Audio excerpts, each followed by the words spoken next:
আবু সাঈদ খুদরি রাদিয়াল্লাহু হতে বর্ণিত নবী সাল্লাল্লাহু আলাইহি ওয়াসাল্লাম বলেছেন, জান্নাতবাসীরা জান্নাতে এবং জাহান্নামীরা জাহান্নামে প্রবেশ করবে।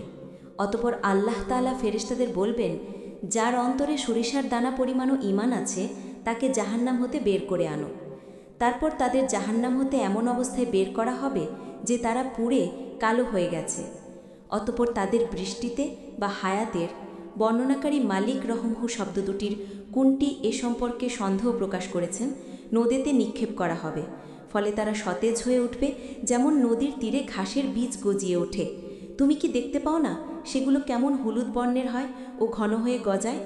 উহাইব রহমহু বলেন, আমার রহমহু আমাদের কাছে হায়ারের স্থলে হায়াত এবং খারাদাল মিন ইমানের স্থলে খারদাল মিন খয়ার বর্ণনা করেছেন।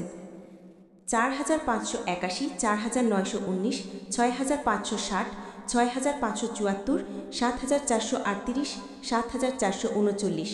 মুসলিম 1, 82, হা 184। আধুনিক প্রকাশনী 21, ইসলামী ফাউন্ডেশন 21।